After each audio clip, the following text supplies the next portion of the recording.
Good morning, welcome. Welcome. Good morning, Elizabeth, Cathy, Kuzai, Kulaba. Good morning, welcome. Thank you for joining us this morning. Feel free to use the chat to introduce yourself as well. Let us know the name, the institution you represent in, what part of Africa you're joining from. Good morning, Yakubu. Good morning, Tagro. Good morning, Luis. Welcome to today's session. Good morning, Peter. Good morning, Mbidde. I do hope I'm pronouncing our names perfectly. Welcome. Thank you so much for joining in. Also, feel free to use the chat to introduce yourself. We would like to know your name, the institution you're representing, and the country you're from as well. Good morning, Abby Christine from Kenya. Thank you for joining in. Welcome, Foster, from the School of Mines and Metallurgy of Gabon. Welcome. Good morning, Powell from Zimbabwe. Thank you so much for joining in. We look forward to the insights as well share from your end. Good morning, Bertrand. Good morning, Pondwani. Good morning. Or good afternoon as well, depending on the location you're joining in from. Good morning, Ayodele. Good morning, Oshunkele. Good morning, Daniel. Welcome. Thank you very much for joining in earlier as well. Welcome. So feel free to let us know the organization, where you're joining in from. Would also like to know what's that one thing you're looking to gain from this session. Feel free to share. What's that one thing that you're looking to gain from this? Is it an insight on how to restructure your innovation hub? Is it an insight on how to access funding, how to build partnerships that will help your hub scale and thrive? Let us know that one thing that you are looking forward to learning in today's session. Good morning, Rose. Welcome. Okay. All right. Thank you very much, everyone, for joining in. Feel free to continue to introduce yourself. We would love to know the people we are interacting with. Shumpile says, learning more on sustainable innovation. Amazing. So you're at the right place. Well done. Welcome, Lydia. Thank you very much. Okay. So we can keep on introducing ourselves in the chat, but we would love to maximize your time and ensure that there's a great value add throughout the entire session. So welcome once again. It's a great pleasure to have you all on here. So go to the previous slide, please. So this is a virtual webinar, it's a virtual session. So we are not seeing you face-to-face in person. So we would love if you can turn on your camera. That way we get to put faces to the names and it boosts the interactivity of this session. So though we are miles away, it would feel like we're still in the same room. And like I said, feel free to introduce yourself in the chat. You never know who you can come across in your country, in your region, and across the continent. So this is an opportunity to get to know more institutions and more individuals that are playing in your space as well. All right. Next slide, please. Yes, so just some ground rules for the session. So like I said, it would be great if you can switch on your camera. It will be amazing to see each person that we're interacting with and having this session with. We encourage you to participate actively. The HEI ecosystem is not a one-man show. We all play a part in the growth and the sustainability of the system. So please feel free to share any thoughts, suggestions you have as the session is ongoing. Use the chat box as well to ask questions that you may have. But just to ensure that the program runs smoothly. So your questions will be collated, and after the panelist session, we'll run through as many questions as we can. So definitely feel free to leave in your questions in the chat as we go along and address various topics and various themes within our topic for today. And then also to manage and control the room, our microphones will be muted except the panelists and the moderator, which is myself. This is just to ensure that we can all hear clearly the insights being shared and derive the value add that is being given as well. All right. Thank you very much. Next slide, please. Okay, so for our French audience, we definitely want to make sure that you are gaining real time as well. So this is just a guide on how to access the French channel on this live webinar. So if you prefer to listen in on the session in French, if you look at the bottom of your Zoom platform, you will see a world icon, and under it says interpretation. If you click that icon, you will see the French option. So after clicking the French, please confirm that you also tick the option that says mute original audio. So when you mute the audio, you will no longer hear my voice. So if you leave that unchecked, you'll be hearing the French, and then there'll be a subtle overlay of my voice on that, which could be an interruption on your end. So select French, select mute original audio, and then you will be directed automatically into the French channel where you'd hear all the insights shared in French. Okay, thank you very much. Next slide, please. Okay, so just an introduction of myself. So we can have a bit more information on who is moderating today, and can put a face to the name as well. So my name is Emem Etim. I'm Associate Project Manager here at EyeCity Africa. So I work across the development focused projects that we have with the HEI Innovation Practice, Creative Innovation Practice, our entrepreneurship and employability activities as well.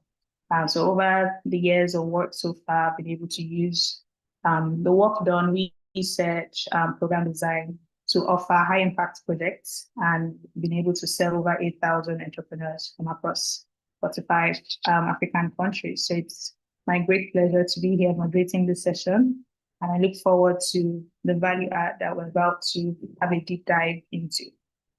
Okay, next slide, please. All right, so for some of us, this may be our first touch point with EyeCity Africa. For some of us, we have been in the earlier Q1 session that we had. So just to give us an introduction of who EyeCity Africa is and the work we are doing through the innovation practice, the HEI innovation practice. So we're a development consulting firm. Our core areas of expertise, we have the human capital and research projects in international development, higher education, which this webinar falls under, digital innovation, entrepreneurship, and the creative space.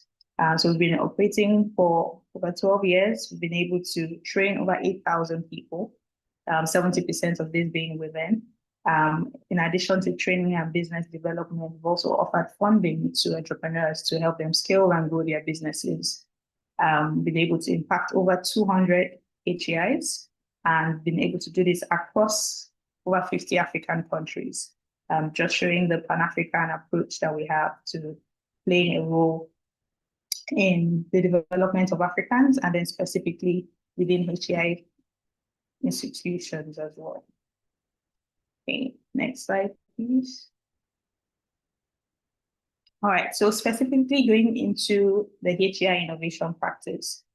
So where are we, what do we do? What's our focus areas? So listed on the screen right now are some of the activities, work streams that we deploy through the HEI innovation practice. So we have targeted innovation programs, focus on ecosystem building and needs assessment, innovation hub and fab lab design, strategic planning and development as well of innovation hubs within the HEIs, funding structure and support.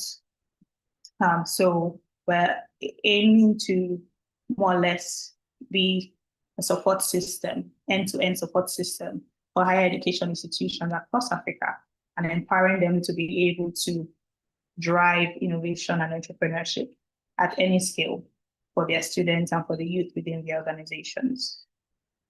Next slide, please. Okay, so what are our 2025 objectives? So community strengthening. There'll be more conversations around this later on in the webinar. Research, conducting research to understand what's going on in the ecosystem, what are the gaps, what are the key actors playing a role in closing these gaps, what are the future initiatives or actions needed to ensure that the solutions being deployed are not just short-term, but long-term, and even outlive current activities. and then technical support for various institutions, whether it be in research to formalization, technology transfer offices. What is the technical support needed for each institution on a country level, on a regional level, and then also across the continent? And then access to finance. How do we access finance, funding, to be able to implement all these ideas and ensure that we go from ideation to operation and implementation, and also scaling beyond the current implementation as well. Next slide, please. Okay, so right before we go into the moderation session, we would love to introduce you all to our panelists for today. So we have amazing panelists with a breadth of experience within the HEI ecosystem. And we would be introducing them to you right away. So firstly, we have Dr. Shukurat Bello. She is an esteemed entrepreneurship and business management expert with over 20 years of experience within entrepreneurship, academia, and also community development. She holds a PhD in management studies from the Usmanu Danfodiyo University, Sokoto, Nigeria, and she has contributed extensively to the field of entrepreneurship, of innovation, of business support across Africa and across Nigeria within the areas of agribusiness, gender issues, human resource management, and Islamic finance as well. Thank you so much for joining us, Dr. Bello. Good morning, everyone. Thank you for having me. Thank you so much. And we look forward to engaging with you in the panel itself. Thank you. You're welcome. Next slide, please. Okay. All right. So now we have Mr. Jude Adejuwon.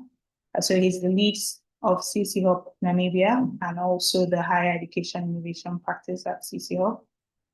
So he works at the trifecta of collaboration between academia, government, technology, and industry to drive research, commercialization, and innovation across African continent.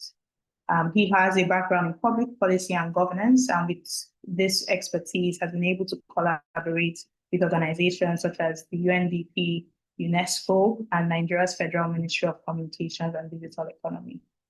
It's a pleasure to have you with us, Jude. Thanks, Emem, for having me. Looking forward to this. All right, thank you very much, Jude. Next slide, please. All right, next we have Dr. Cathy Mbidde with us, the manager of the Makerere University Pod at the Makerere University.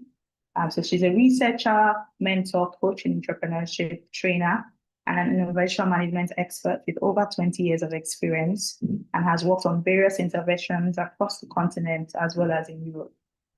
She has supported a wide group of youth, women, refugees, and people with disabilities, giving them the entrepreneurial know-how needed to thrive and scale in their various fields of work. It's a pleasure to have you with us, Dr. Cathy. Thank you. Nice meeting you all. I'm looking forward to sharing. Thank you. Thank you so much for being with us, Dr. Cathy. And last but definitely not the least, we have Mr. Abate Hailu with us. He's a lecturer and a business incubation advisor at Hawassa University. So Mr. Abate is an entrepreneurship and business development expert, also a coach, advisor, and consultant, and focuses on innovation and entrepreneurship. He's dedicated to improving the entrepreneurial potential of individuals, of youth, and ensuring that they have all the needed knowledge to leverage their strengths, build their businesses, and also achieve their goals. Thank you so much for joining us, Mr. Abate. Thank you very much for the introduction. Nice to meet you all. Thank you. Thank you. Okay. All right. Thank you very much for joining in, everyone. So we'll be going towards into the panel session now. Just before we go in, just reiterating a few points as we go through the session. Please feel free to use the chat box to share your comments, your reactions. What's that one thing that is said that strikes a chord with you? Please feel free to share. One thing that you feel will be valuable in your own institution, please feel free to share. If you have questions as well, feel free to leave your questions in English and in French in the chat room. The team is currently collating all the questions as they're coming, and once we go through the panelist session, we'll address as many questions as possible. Okay. Before we go in, just want to confirm that we can hear me clearly.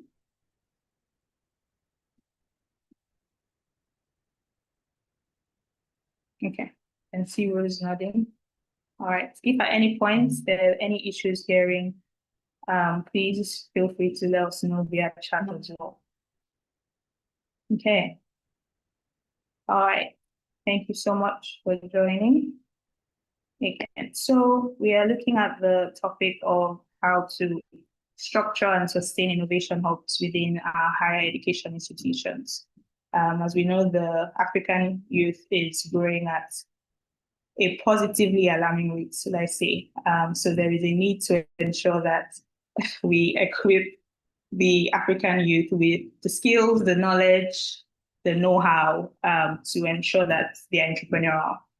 Yes, we can look at job provision, but then let's move from the mindset of I'm searching for a job to I am creating a job for myself as well as for my community, my country, my region.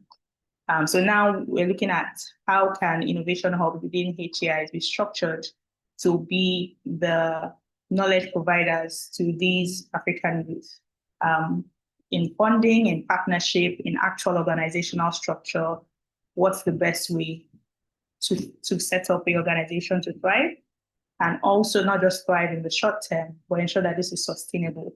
Now, in the next 5, 7, 10 years, 20 years, there's a track record of continued success and even learnings that we can transfer across regions, across the continent, and dare I say, export globally as well. Okay, so our first question, let's get into the meat of the matter. So over to you, Dr. Cathy. So you are managing the Makerere University Innovation Pod, which is one of the mature university hubs within the continent. So from your experience, could you let us know what models of innovation hubs seem to be the most effective in African HEIs, and why do you think these models are the most effective? Okay, thank you, Etim. And thank you, everyone. Yeah, I'll just re-echo. I manage an innovation hub at Makerere University within, which is the largest university in Uganda, quite traditional. Now, when you look at, I wouldn't say that there is a specific model, but the best model for a hub in a university is one that blends in terms of intervention. Because an innovation center within a university is mainly to provide support mechanisms for transforming what has been learned in an academic institution. Students tend to do their research. We have scholars, we have researchers. So how can they be supported to transfer their knowledge in form of their research into products and services that are needed by the community? So at the end, you'd note that most of our universities across, the focus has been on how much can we teach, how much can we research, but after the research, the work is shelved. Which has now created that huge quagmire regarding unemployment. So in this scenario, the innovation centers, the innovation hubs come in to close that gap. How can an undergraduate student, a bachelor's student, or a master's student, or even a doctoral student conduct research and transfer their research into a job by providing a product or service?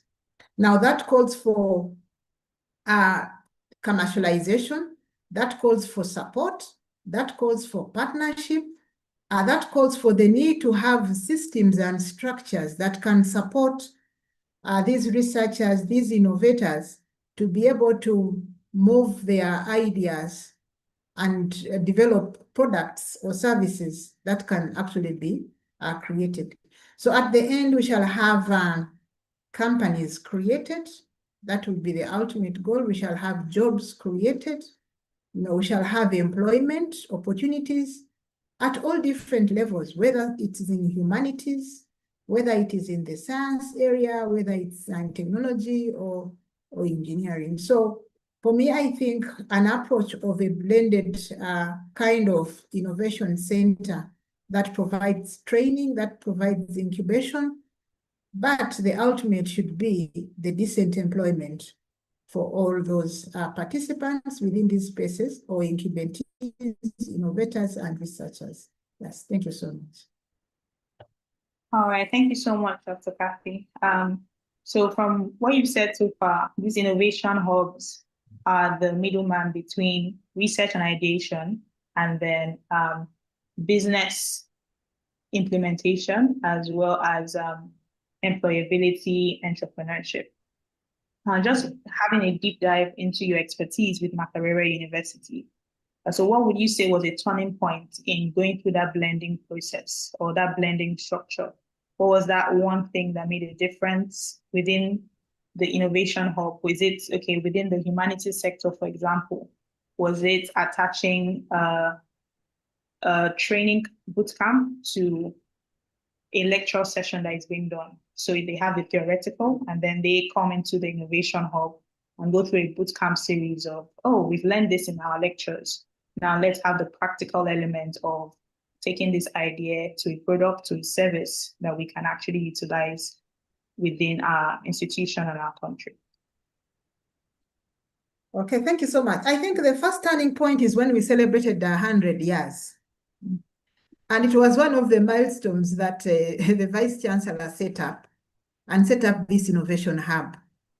Now, after setting it up, we actually got support from UNDP that gave us machinery and equipment. So that was also a very key milestone, that setting it up as a facility for the next strategic kind of intervention for the university. So we set up in 2022.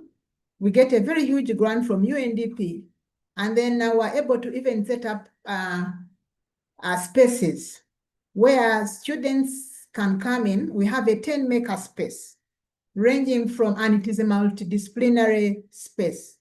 We have food tech, we have a textile, we have a card room, we have electrical, we have a multimedia studio, we have a CNC workshop for metal, wood, plastic. So what has really happened since then, we have been able to support students shift from their research, transform. What was a research project? They come into the space, they are able to prototype, develop their projects within the space from that research they have started.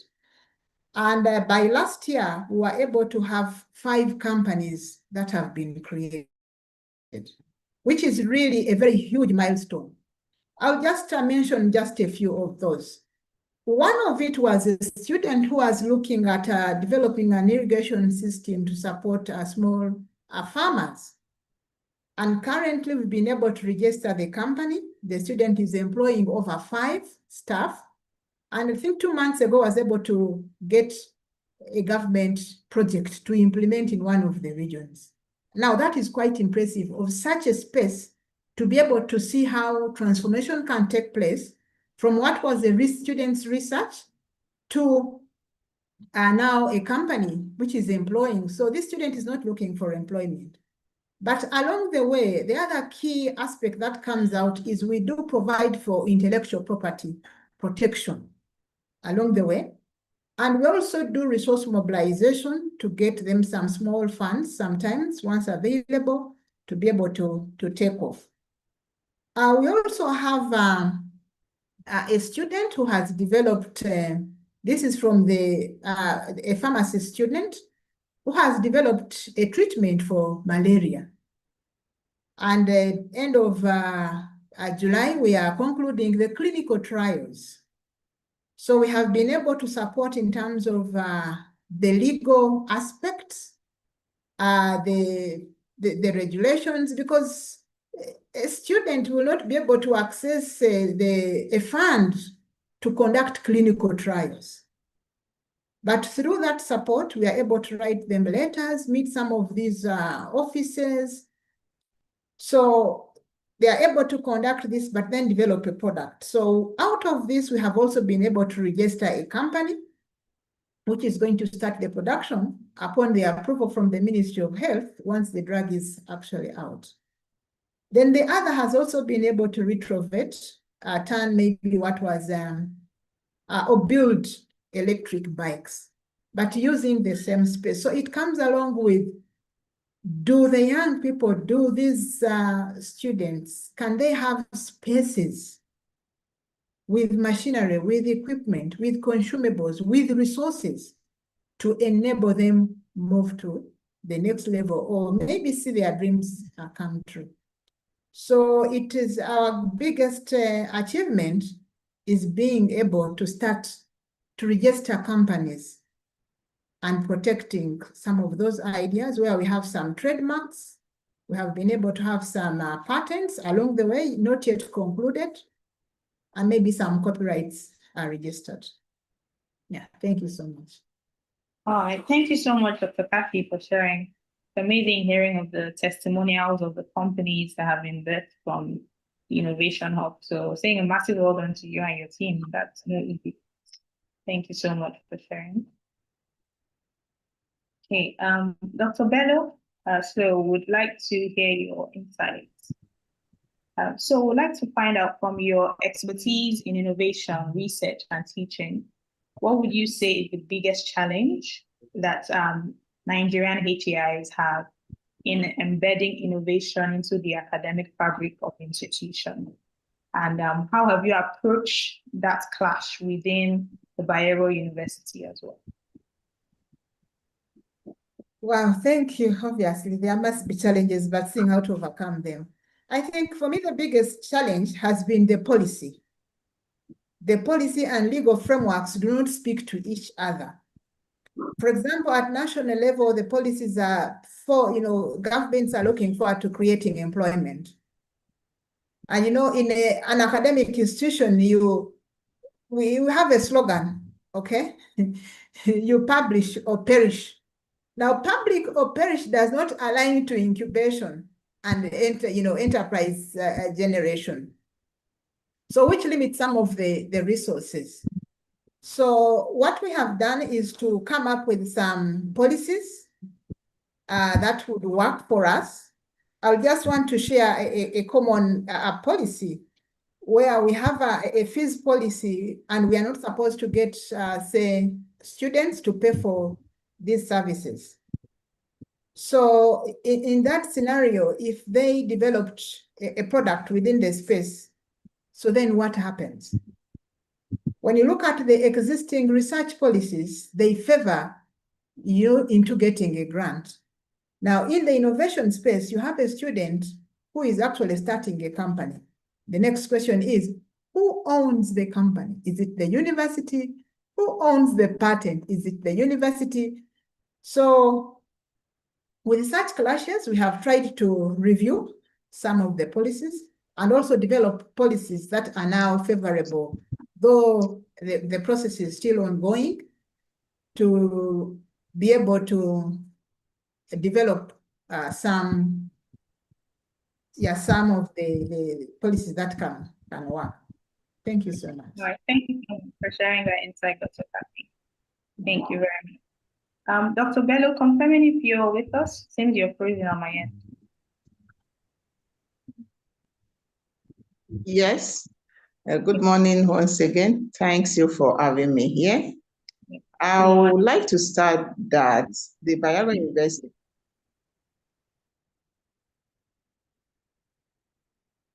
Hi, Dr. Bello, can you hear me? The Bayero University Innovation Hub is understand that the entrepreneurship center. Hello. Okay, hi, Dr. Bello. It seems we are having a lag with your network. Hello, Hi, Dr. Bello, we can hear you. Do you mind? okay, you can. Yes. Do you mind rejoining with your network, and then we'll circle back to addressing your question? Okay, but can you hear me at the moment? We can hear you, but it's shaky, cuts in and out. Okay.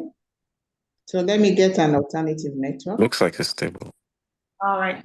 All right. Thank you very much. We'll circle back to your question. All right. Thank you. Okay. So while we wait for Dr. Bello to come back in. So over to you, Jude. So we'd like to know from your perspective, especially from a Pan-African view, what would you say has been the funding and revenue models that have actually worked in sustaining innovation hubs beyond the short term and beyond the pilot or the donor phase? Please feel free to share stories with us. We like to hear the stories because they remind us of what's possible. Over to you. Okay, thank you very much, Emem. And it's a pleasure to be here. That's a very tough question, Emem. If you hear Dr. Cathy, she mentioned that, and I really like the work that you guys are doing at Makerere. I still spoke to one of your colleagues yesterday. But you see that majority of the traction for university innovation hubs usually starts with a partner. In some instances, industrial partners. In some other instances, development partners. And because this kind of partnerships are time-based, what then happens is when the project is over, when the project timeline is over, the hub is handed over to the university, and it almost then feels as though the university has to make magic happen in sustaining the innovation hub. The number of models that I believe work, that I've also seen work, and I've also recommended to, especially for private universities where a lot of the funding don't even come from development partners, but from industrial partners that they have. And I'll go through maybe about two of them. One is the innovation hub itself has to have a business model. Most of the times, let me start this first point this way. About 2 weeks ago, I was giving a presentation at TED Fund in Nigeria. A TED Fund planned, capacity building workshop for universities. And one of the questions in terms of the baseline was, how are you under-resourced as a university or when it comes to funding? And majority of the answers were that universities are under-resourced when it comes to innovation hubs. And I then made the point that one, we think about resourcing for innovation from a funding perspective, and by funding I mean a money perspective. But money is not the only resource available to universities. Africa, and I've gone quite well around a number of universities on the continent. African universities usually have a lot of land, for example. A lot. University of Ilorin in Nigeria is about 7,000 square kilometers, and I'm sure I'm probably getting it wrong. And whether that land is a resource in the view of the leadership of University of Ilorin or any other university that has this bulk of land is usually a point of perspective. That's number one. Another example here is universities are usually in the center of, or maybe in some instances, central business districts. in some instances in the capital for the countries or for the states where they're residents, and surrounded by commercial entities and industries. And of course, universities also then have infrastructure, a lot of buildings that accommodate either offices or students or PhD students. And that in itself is another resource to just point out this under-resourcing point. And my response, which is also one of the things I want to highlight here, is an innovation hub's business model has to factor in some of the resources that the university has that can then be monetized through that process. A very typical example is the HEI Innovation Hub that we supported. The AUST is the African University of Science and Technology that we supported in the Federal Capital Territory, Nigeria. And for context, the HEIUST was funded, the Nelson Mandela Institution. I think there are about 5 of them on the continent. And they got some funding from the African Union. And then, like, basically the context of what we're talking about here as well, the funding for that university stopped, and it was then the responsibility of the university to move forward and figure out some funding. Of course, they had some funding for that. So they engaged us. We set up the Innovation Hub. But much more importantly is before we left, we then said, let's work together with you to develop a business model for this university, for this Innovation Hub. Now, if anybody's familiar with Federal Capital Territory and where HEIUST is, it's surrounded by young people who are looking for office spaces, who are looking for co-working arrangements, who are looking for an avenue to, get some mentorship as well. So even though the university's Innovation Hub is targeted to the students, AUST Inspire actually has offerings, service offerings that go to startups or businesses within the area who need this kind of offerings and services. And they generate income from this that then goes into sustaining the Innovation Hub. So the very first almost short-term immediate answer to this question of funding is, I think universities on the continent need to really look at what resources do we have that we can leverage within the Innovation Hub itself and the services that are offered within the Innovation Hub that other people outside of the university can already benefit from and can pay for. The irony, which to close this particular point, if I move on to the next one, is this irony that I usually try to spotlight. We want our students to be entrepreneurial.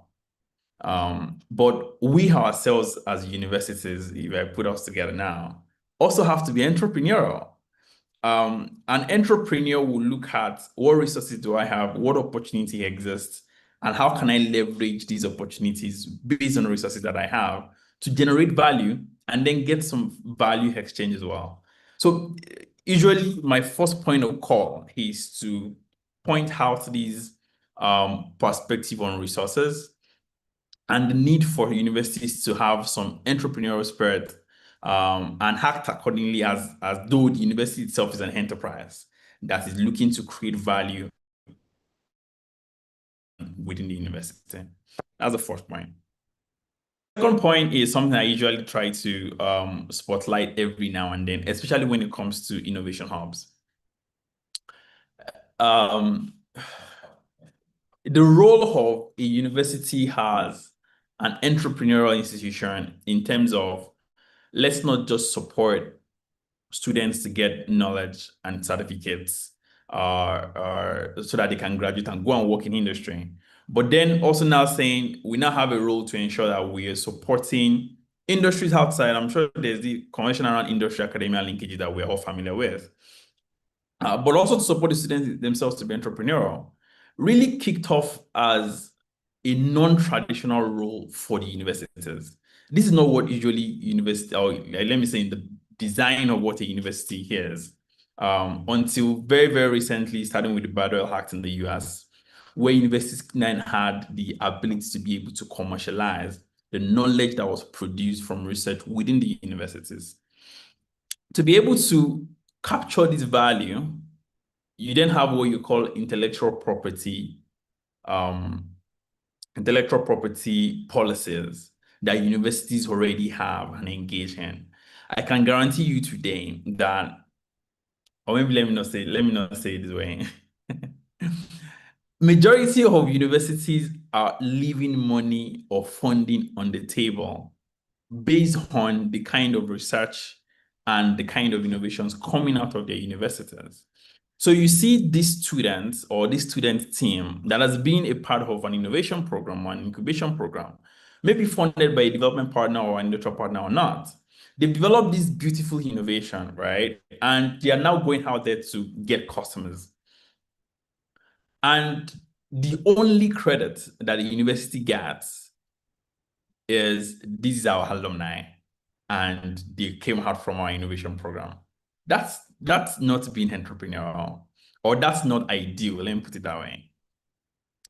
The intellectual property policy for the university should, as a matter of fact, have an ownership to whether it's intellectual property or whether it's royalties or whether it's a form of ownership of equity in the innovations that come out of the investors.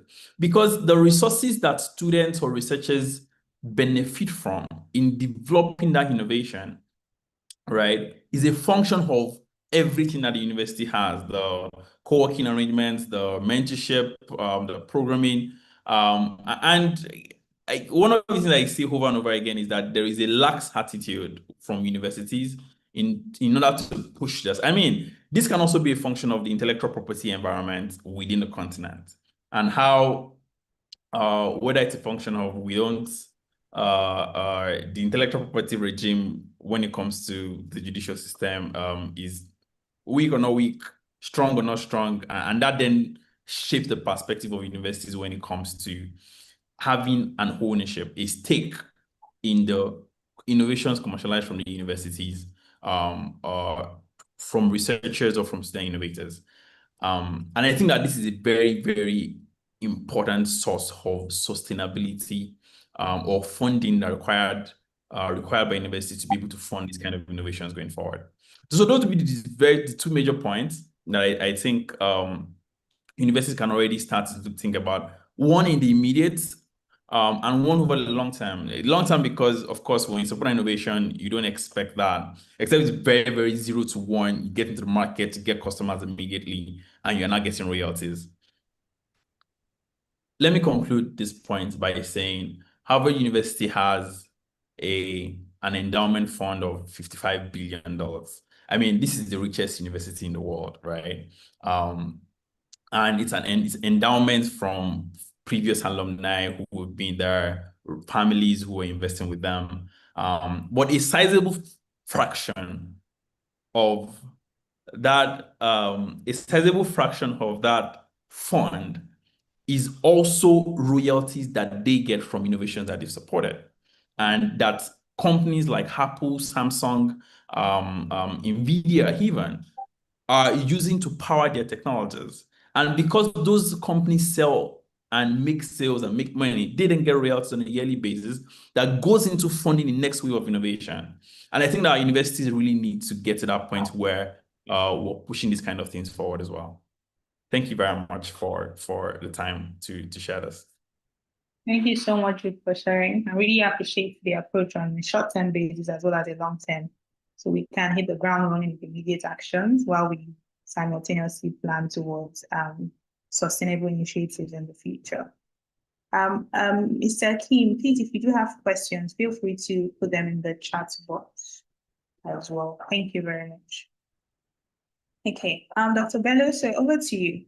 We would like to know from your range of experience with research, innovation, and teaching at Bayero University, Kano, what has been that major challenge in the merge between innovation and the academic element of Nigerian HEIs? Would also love it if you could also share some indicators of success within your institution as well. Hi, Dr. Bello, can you hear me? Hello, can you hear me now? Yes, we can hear you. Hello? Hello? Yes, we can hear you. Sure. Thank you.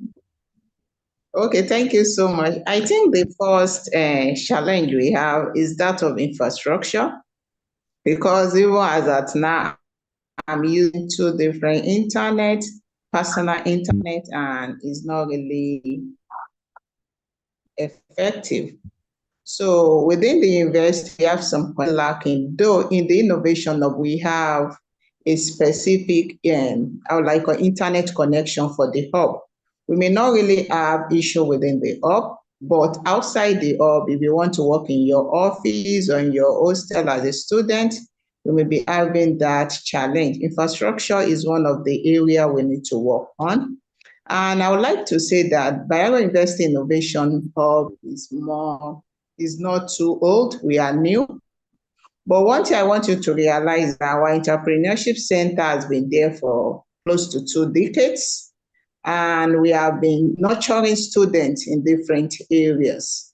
And that's one of the reasons that the first innovation hub, I'll call it the first innovation hub under the Entrepreneurship Center, was a partnership with Back of Industry, the university, and a corporate organization, a private sector that manages the hub at the inception. Then after that, we were able to have some other hubs. Notably is the hub for agriculture, because we are in dry land and we have a center, a World Bank center within the university, Center for Dryland Agriculture, that does so many researches on agriculture. And one thing we realize that how do we do this research output? How we leave it on our shelves, on the library, within the society. So that center has its dedicated hub now that they call Regional Agriculture Innovation Hub. And they are there to commercialize output from the center. So, and again, I may want you to know that we have an approved center from TED Fund that is going to take care of the region, the Northwest region. Is going to be hosted by Bayero University, Kano. And again, we have a new center too that will be coming for the HEIs program on innovation in digital creative enterprise. Why I'm giving you this background is that every sector, every faculty may need to have a dedicated hub, because what we have realized is that you cannot house everything in one place, but the Entrepreneurship Center is there to coordinate all these activities. And I may want you to understand that we have another center for reproductive health that is really looking at innovation in the health sector. And we have seen a lot of faculties, researchers that have come up with innovation. But one thing I want to understand is that when we started from the BOI, BUK Innovation Hub, we focused more on digital.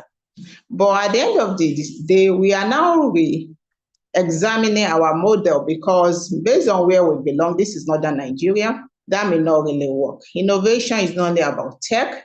So what we want to focus now is more of non-tech innovations for entrepreneurs. I'll give you an example or 2 examples from my own student, because in the business school, I was the pioneer coordinator of entrepreneurship. We have been doing this informally to nurture and support our students.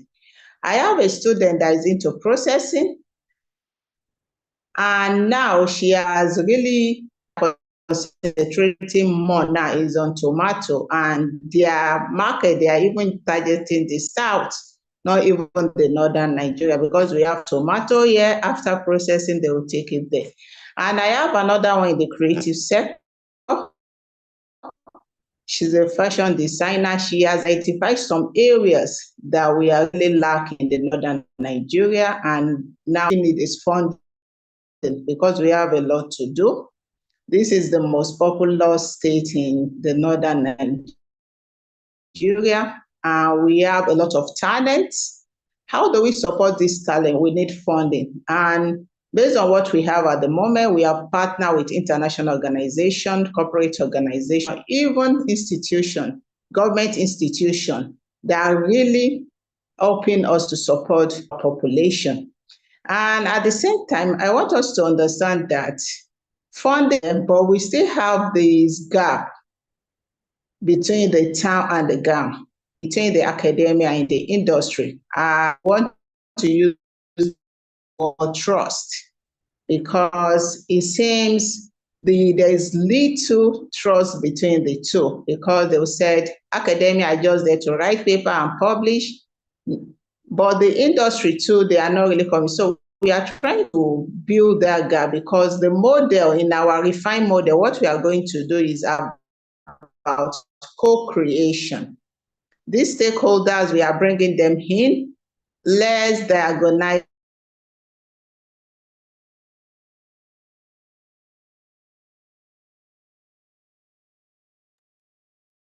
Hello, Dr. Bello. I think we lost you. Okay. Just confirming that we can also hear me. Okay. All right. Okay, yeah, we lost her. Okay, so while she rejoins, Mr. Abate would like to get your thoughts. So from your perspective, looking again, following up from what Mr. Jude shared in, that merge between short-term implementation and long-term sustainability. So for most early stage hubs tend to struggle with the sustainability elements, but how would you advise institutions to balance short-term wins like a startup showcase or an immediate funding that has been secured with long-term revenue and relevance? How do we ensure that in decades to come, our institutions are still thriving, still supporting the students, and then ensuring that we go from ideation to business implementation, product services for many, many students to come? Yeah, thank you. Thank you for the chance, and I'm happy just to happen on this gathering. So I really appreciate those who make this happen. And my perspective, especially on sustaining this incubation hubs, entrepreneurship innovation hubs. Of course, it is nice. Usually, they start small. We start small. At early stage, we more focused on some trainings, prototype product developments. But all these things are good from the perspective of course, engaging relevant stakeholder, attract talents, and of course, validate the hub itself. But after all this process, there should be a kind of smooth transition where those success stories can be created, and those universities who host this incubation center can efficiently also engage external stakeholders. Most of the experience from the universities around my area, usually incubation centers, innovation hubs, they start on the early stage, which highly dependent on government and donor funding. Usually they lack some kind of business model. So just to make balance between this early stage activities and then the later stage, that's where there significant revenues generated, job created. So there is a need just to shift the key performance indicator itself. Maybe at early stage, creating some kind of entrepreneurial culture, some kind of success stories, and engaging the academic staff and students would be nice. But the overall success story or success measurements should be how much revenue is really generated from all this process, how much job is created, not simply a job, but a decent job. So on this transition, one thing that helps is just to refine the business model itself. Maybe what we recently tried and show some kind of positive results is changing the model to this success sharing business model. A significant amount of resource is invested. Those technology and hard structures are utilized by startups or academic staff who is engaged in certain kind of technology transfer. But at the end of the day, they also have an obligation just to pay back for the resources. So they do have that kind of commitment. So the university also mobilize all its resources, whether it is human or infrastructure kind of resources. So this kind of transition from this ongoing funding and the donor dependent kind of model, this incubation or technology hubs, to a success sharing or sometimes rental model also can help, at least just to sustain the incubation floors management. So it is nice just to have that kind of the business model improvement for the incubation center itself. In the process, of course, there is also strategic documents should be in place. I learned it's also the same in your experiences in other countries too, in African countries too. It is not yet an integral part of the university system.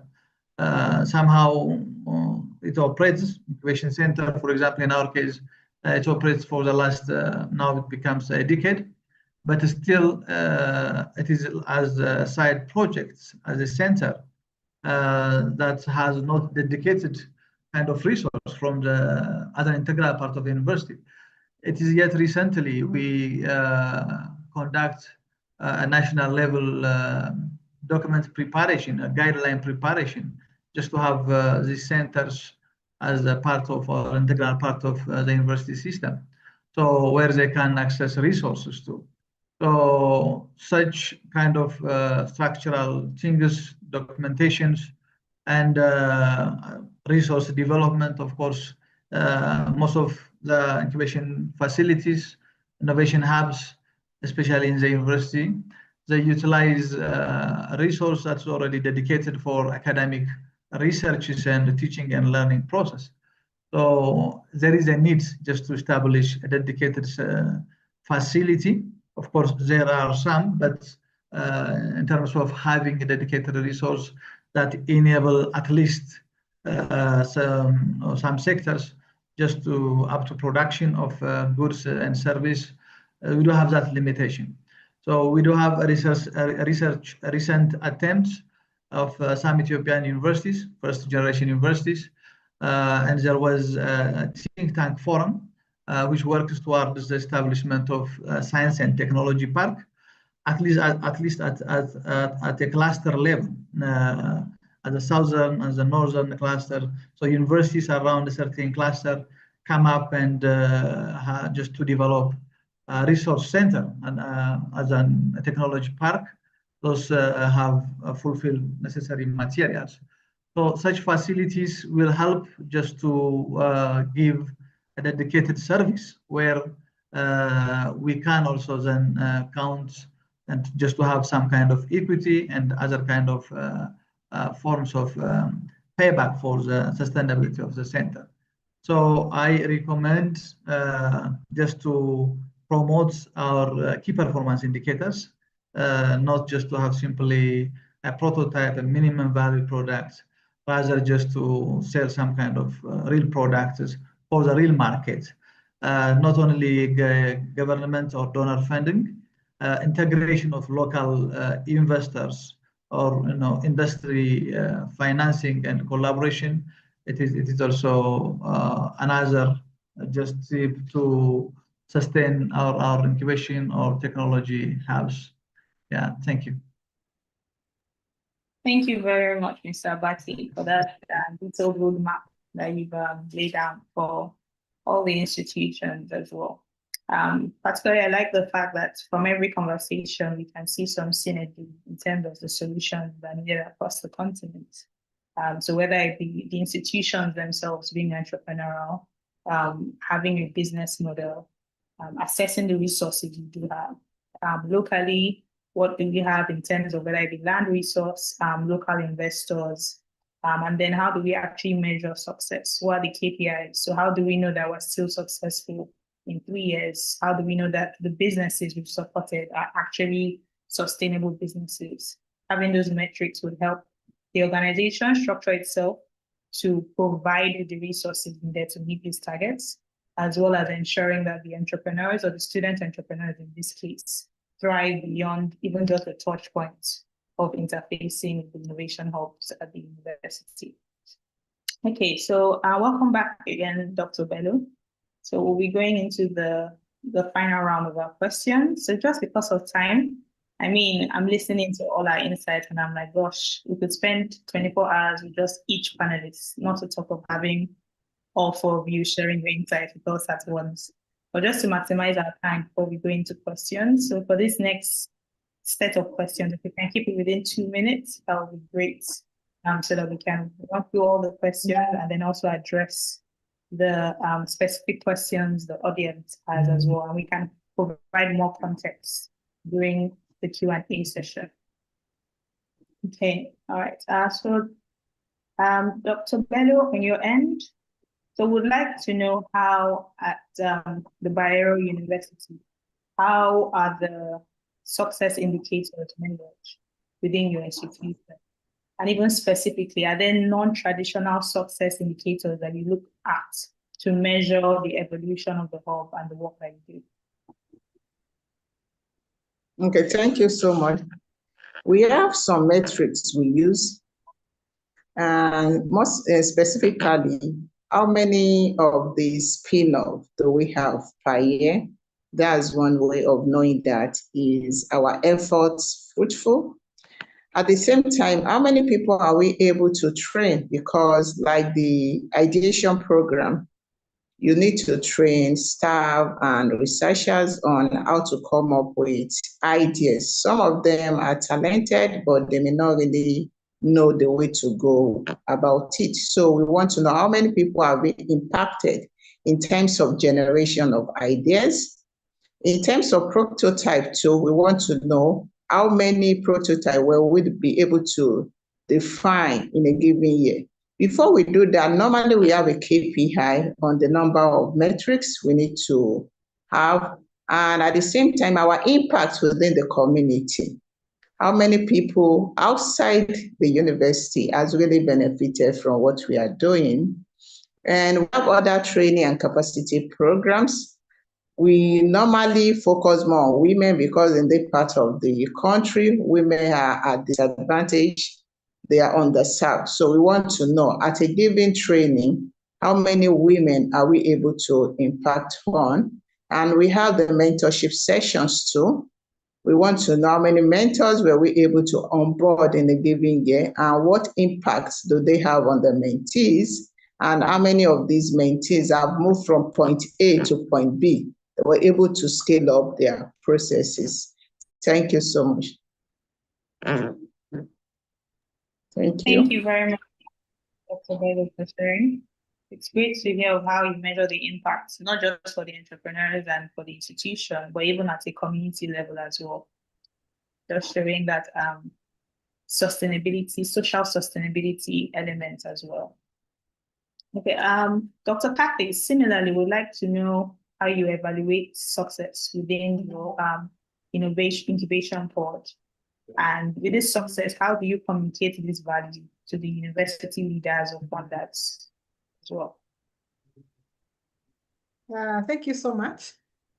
Yeah, we also use, I think, almost quite similar methods. One is, first of all, the number of programs we have introduced to students in the different platforms. Our other measure is the number of partners coming on board. Makerere University is a public university. So most of the work we do is kind of societal oriented. So the number of partners and MOUs we've signed, because partners also influence how far we can do or what we could do. Then our other measure is the number of industry partners. We do a lot of industry linkages. And what we are seeing from the industry linkages, we are now able to see forms of two forms of distant employment.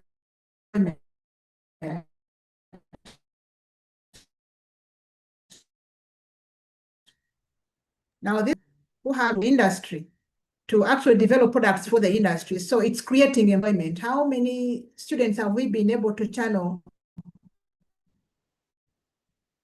from a specific industry. So that could give us around 3 metrics just within one kind of engagement for the industry engagement. Then the number of intellectual properties that we have been able, or assets we've been able to obtain over a period of time.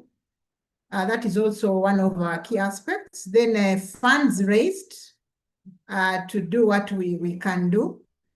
And now one other interesting thing is we are learning to how can we actually look at some of those that we have supported as a source of income to reinvest in the university. Then lastly, are the enterprises we have created. Very, very key. But creation now means not just ideas, but a company registered with the authorities and meets all the requirements and standards legally. Yeah.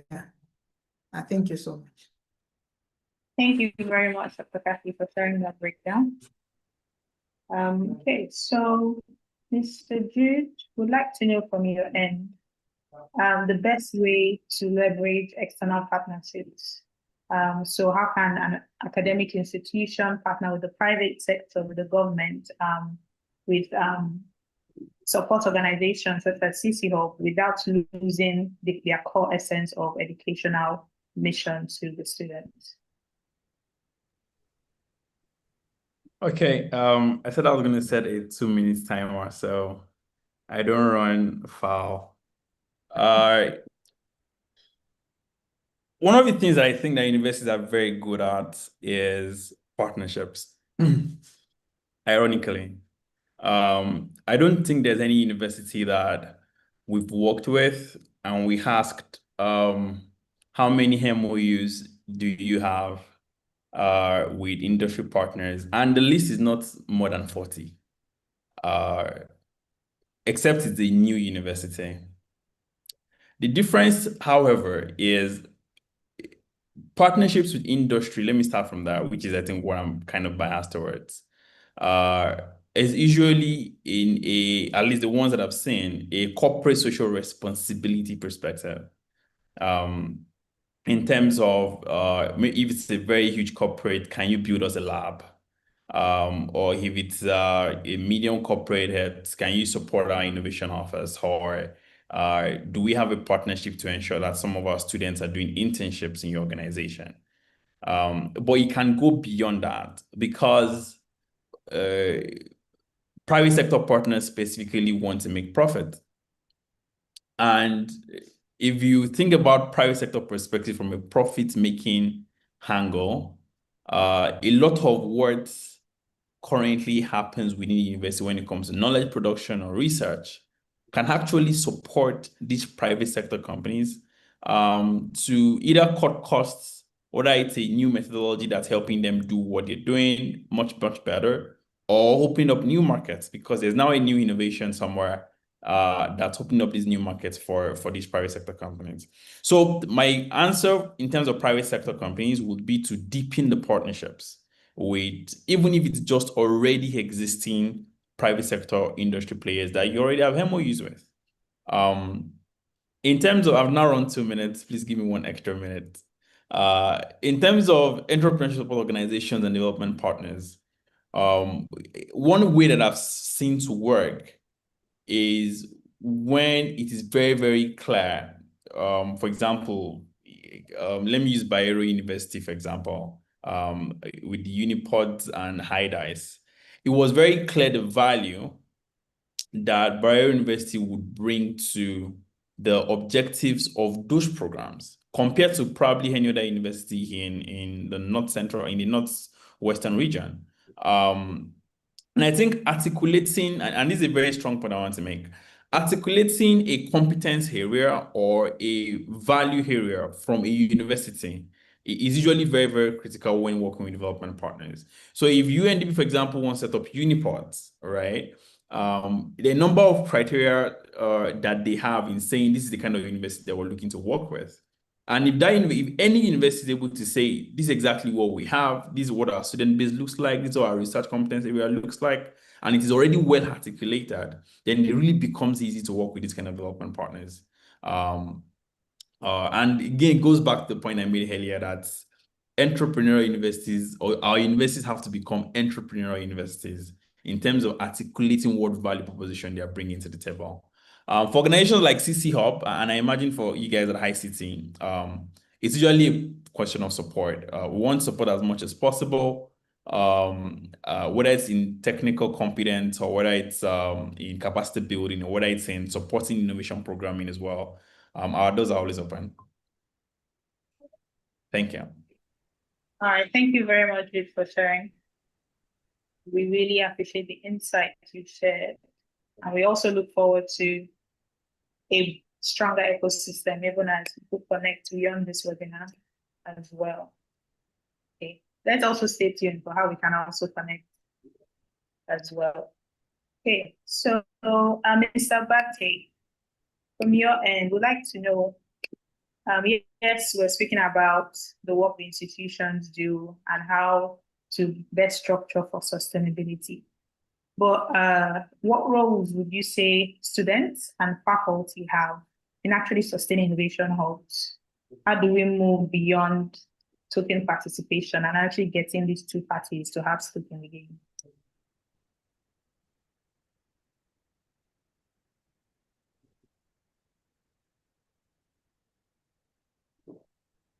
Mr. Bate, you're muted. No, oh, sorry. I just disconnected for a second. Can I? Okay, would you like to ask the question? Yes, please. Okay. Yeah, so I was saying we discussed about the innovation hubs, ensuring you're structured well, and everything that can be done from an institutional perspective of the innovation hub. But now I wanted to get your perspective for student and for faculty groups as well. What role do you think they can play in sustaining the innovation hub? How do we move from these parties having token participation to actually having a stake in the game and partnering with innovation hubs as well? Yeah, that's good. Thank you. So yeah, students and faculty, they have to play a dual role, of course, both on the internal ecosystem, just making it happen, creating an entrepreneurial university, creating that entrepreneurial mindset among the students, among the academic community. That is the first thing it is expected from students and faculty, because that is where everything is poured out. Other, especially the academics, staffs or faculty, they are support just to connect to different sectors outside the university to the industry. So they do have a lot of researchers. In our case, we usually have academic staff as a coach and a mentor. Of course, not only from academic staff, but also we have from industry. Sometimes that is a good success story also. But academic staffs are the will just to connect to the resource outside the university. There is this silo thinking in the university, at least in our area. University act as some entity that has most of the time weak connection to the nearby industry or government partners. Even in the municipalities, there are resources, land, access to finance that's simply available for SMEs, not only for innovative startups that have a huge potential. So there is that kind of silo in the universities. So it is academic staff that can bridge these gaps. And of course, the hubs, the centers must map, intentionally the actors outside the university who have all those resources. For example, in our case, what changes our process is somehow previously we tried to do everything by ourselves in the university, for example, providing training and coaching. But there is an industry expertise. There are dedicated office who are working on this kind of activities. So it is nice just to engage academic staff and students, especially just to connect with the respective industry. besides that, there should be culture change. So every academic staff, especially with the perspective of creating interplural university, there should be interplural instructors, lecturers, and those who make the process more easy and responsive. So in this process, the role the academic staff, the students can play is huge. So as an internal ecosystem, we also have that thinking of operating as a faculty, as a department level. Sometimes resources are there in one unit, but there is a challenge and a gap in other units. So engaging academic staff and students on the process, changing the culture in every steps of the incubation or the technology hub process. For example, you were asking before the activities. For example, in the early stage activity where training and kind of awareness creation, it is an activity that engage every community of the university or any higher education. Maybe in the second and the third stage where the pipeline becomes narrow, of course, at that point, we have to deliberately target resources and staffs of the universities. So both internally, there is a role in playing and creating internal ecosystem that is responsive, and also externally, they can also play a role just to connect with the resource and with a bigger interplural ecosystem around. Thank you very much. Thank you very much, Mr. Abate, for sharing those insights with us. This we have a buy-in into, okay, how can we get all stakeholders involved and everyone to benefit from the work that is being done. Okay, so because of our time, would love if anyone has any questions. I know some people have put in questions. Feel free to share questions you have within the chat as well. Thank you very much, Dr. Cathy, Mr. Jude, Dr. Bello, Mr. Abate. Thank you so much for the insight shared. Honestly, we could keep on at this for a couple more hours.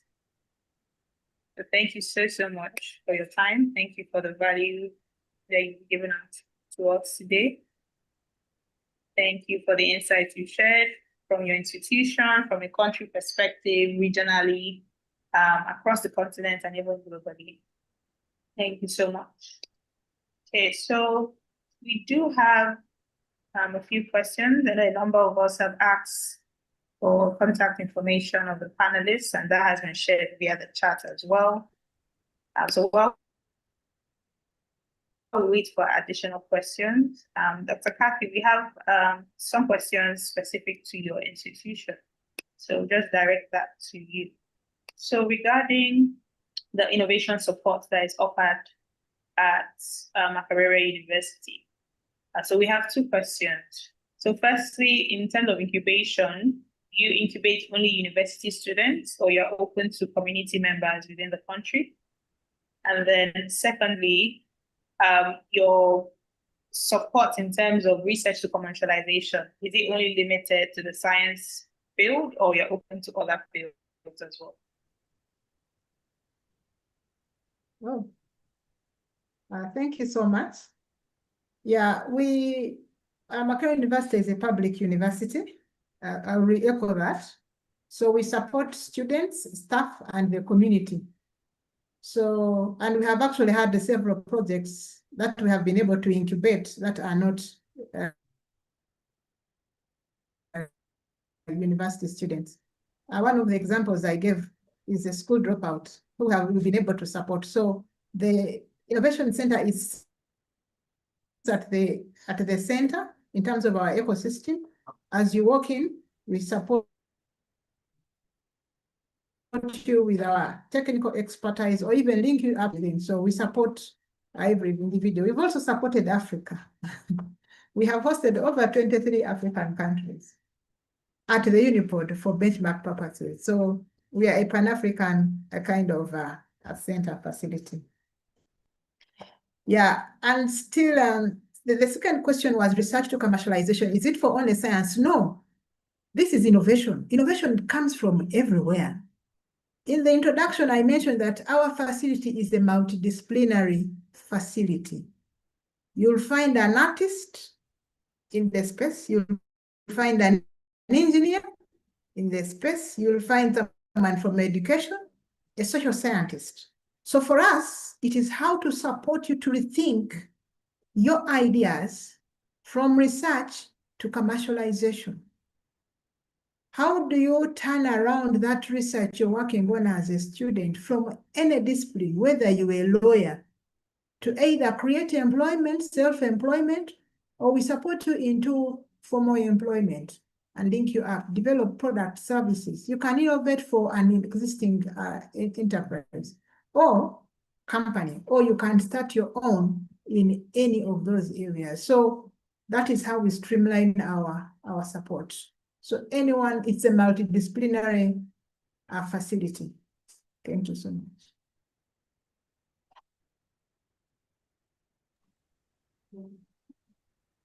Thank you very much for sharing, Dr. Cathy. We look forward to the future innovations that will come out of Makerere University as well. Okay, so next we would like to find out, so Dr. Bello, if you can share from your perspective, and Mr. Abate as well. So yes, we have the focus on higher education institutions, but is it possible to offer this innovation support to private schools, or it's solely focused on the higher education level? That's a question from one of our attendees. Okay, so thank you for that. For the BUK Innovation Hub, I talk about the regional hub for agriculture. In that space, we have people from outside the university community. Even in the BOI BUK Hub, we have people from outside the community, because what we realize is that there are some skills our students don't have. So those that are coming from the private sector is like they augment it, they work together in teams. And that's what we have been doing, because you cannot do without the community. You cannot do without the corporate organizations. So in our own model, we work together closely with the private sector. So, and everyone is welcome. If you have an idea, we are there to nurture you and to make it reality. Thank you. Thank you very much. Hello. Please, just to add some points, yeah. In terms of targeting, we also work, as already Dr. Cathy mentioned, we have a segment for academic staff who have a research finding and want to commercialize it in different forms as a spin-off or startup. We have for students actively engaged in our university, but also there is also a room for a community. Anyone from the community who have such solution, that center is open also just to host them. But also we have also different modalities. For example, one experience that we have is this need-driven kind of incubation program. We here in Hawassa, we do have an industry park. For example, that industry park has its own challenges, and they put their challenge for the crowd just to get some kind of innovative solution for it. There was a situation where this paper waste was a problem, and there was a situation where they do have this industrial sludge that is a byproduct for this water treatment plant. So they do have a stock of it. They don't have any option of what you call removing it. So what we did is we put it for the crowd, for the community, for the university and external community, but with this pipeline of incubation program where they can propose a solution and they can develop that solution just to solve that industry problem.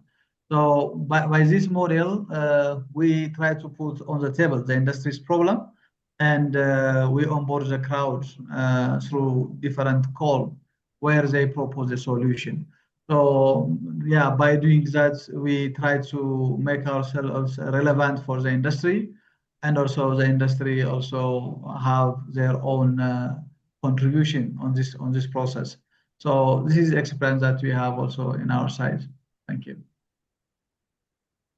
All right, thank you very much for sharing, Mr. Okay, so for our last question for today, Mr. Jude, so we'd like to know, in the case where an institution has not been able to secure funding yet, how would you advise they leverage technology as well as their business support initiatives to actually train their students to have an entrepreneurial mindset and also create businesses, even though they haven't secured funding yet? Thank you very much for this question. Funny enough, I got this question last week as well. The first thing to know here is, and I imagine that majority of the innovation hubs are, or for example, Makerere or Bayero University, or from Mr. Hailu, for example, already do this. The first step in a fund-trapped environment is to develop internal capacity for innovation programs and entrepreneurship education. And that might include a number of lecturers within the university who already have this skill, because it's one thing to teach entrepreneurship in class, the modules. It's another thing to actually be able to walk a student entrepreneur through the different stages of entrepreneurship. There are a number of methodologies to use for this kind of, which is one of the things that we, for example, in CcHUB, for every innovation program that we support within a university, human-centered design and design thinking is one of the core pillars of the venture process. And it breaks down into a lot of other things. But my first recommendation is to build internal capacity to be able to implement innovation programs and entrepreneurship education. That's the first step. The second step is then to take that capacity that's been built internally to be able to organize very small pilot programs within your university. It could be within a faculty. I like one of the points that Dr. Bello mentioned around the different departments and different faculties and how innovation plays out in those different sectors. So it could be, for example, in a faculty of medicine, for example, and say, how are we thinking about new technology tools or new technology solutions for digital access to healthcare? And an innovation challenge comes out of there that is just focused on that faculty. It could even be, say, 4 or 5 teams, right? And it could be partnering with organizations that already have this capacity to be able to do these programs as well at a very small scale, manageable environment where the prize winning for the innovation challenge or the hackathon is not money, because you don't have that. And when that happens, the third step, which is really very critical, is now actually sharing the outcomes. One of the things that I think Dr. Bello was also the one who mentioned this around industry academia linkages, is that right now on the continent, there is a perception gap that universities are just publishing research for publications and getting promotions and graduating students, and that's pretty much it. The capacity to be able to look at a challenge within industry, for example, a private sector organization, and then offer actually an innovative solution that private sector organization can benefit from and actually profit from, that perception currently does not exist. The way to shape that perception for your university or for your institution is to be able to share the outcomes from these pilot innovation programs that you've already instituted and that you've already been able to carry out, and showcase the kind of solutions that come out of that. And that in a way then builds up the kind of credibility that you need to be able to secure funding, especially even from development partners, or in some instances, huge corporates that have interest in that particular area. I think I tried to mention something the last time I spoke, and I want to mention it again, which is in a fund-trapped environment, you also want to clearly communicate your competence area. University of Oxford, for example, in the UK, is very known where, like, there are 2 or maybe say 3 higher education institutions in England that are top mind for any corporate that's interested in virology or vaccine production. University of Oxford, Liverpool School of Tropical Medicine, and one other LST here. When it comes to research and industry academia linkages in this area, your first point of call is to think about these universities. And that's because they've already been able to deepen their expertise in this area and communicate to the industry players or to the other partners that when it comes to this aspect, this is exactly what we're very, very, very good at. And when you do kind of innovation challenges or innovation programs that support entrepreneurs within these sectors, when you're sharing those outcomes, it is clear to the stakeholders that you need funding, because funding also comes from people, right? And the people who have the individuals or the organizations who have this funding have objectives to be able to move something forward. So one thing I usually recommend at the very early stages, especially if it's like a university that's not maybe as big as Makerere in Uganda, which is really very huge university, or does not have access to public funding, is say, can you recognize 1, 2, 3 competence areas within your institutions that when you then go out with these innovation programs and you're sharing outcomes, the kind of stakeholders that you're able to map, that you're able to sharing these outcomes with, can already see the competence that you have within your institution to be able to drive innovation within these sectors. And that way, it is easier to link industry academia linkages to funding that then supports even more of these kind of programs in your universities. And that way, more students then get to benefit from these kind of programs as well. That would be my formula or my recommendation in terms of what do you do in a fund-strapped environment. Ultimately, it's about communicating value, because like I said, I think I've said it like 2 or 3 times now, I won't say it again. Our universities have to become entrepreneurial institutions. And if there's anything we all know about entrepreneurship, is that an entrepreneur is someone who creates value. So what value can you immediately create and communicate to the stakeholders who have these kinds of fund when it comes to innovation programming or when it comes to entrepreneurship development for your students? That would be my take. All right, thank you so much, Jude, for sharing. And we look forward to us making big strides from the little spaces we may be starting from. Okay, so we've come to the end of this amazing session. Thank you so much, Dr. Cathy. Thank you very much, Dr. Bello, Mr. Abate, Mr. Jude. Thank you so much for your time. These insights have been invaluable, to be very honest. So we look forward to the entire audience leveraging the wealth of expertise that you've shared with us, and then also scaling their innovation hubs and ensuring that next time we have this webinar and in the future times we'll meet over decades, that will be many, many testimonials to share as well. Thank you so much for your time, and we look forward to meeting with you again very soon. Thank you very much. All right. Have an amazing day. Have a great day. Thank you. All right. So Thank you, everyone. thank you, Dr. Bello. Okay. So if we can all share in the chat, I know we've all been sharing our insights, suggestions. Let us know how today's session has been for you. Then also, if you would love that you could share your feedback with us via the link that is shared in the chat. So let us know your thoughts on today's session. What has been beneficial for you? What's that one takeaway? What has been your takeaway from this session? What's that thing that, okay, we're going to hit our planning board with my team and begin to see how we can implement this into our own institution.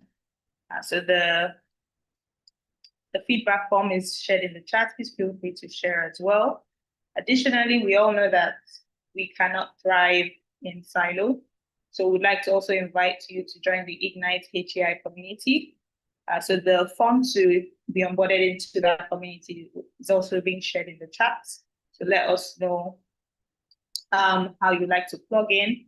The purpose of this community is to ensure collaboration across the entire continent. So this is an opportunity to collaborate with other HEI players across the continent, knowledge transfer amongst various institutions.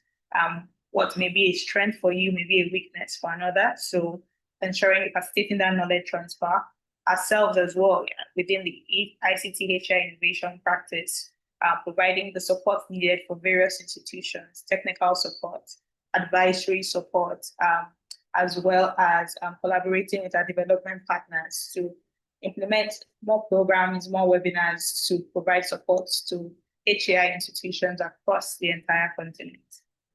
Okay. Then for just to make sure we are aware as well, so we will all receive recordings of this session so that we can always go back to the content and the learnings.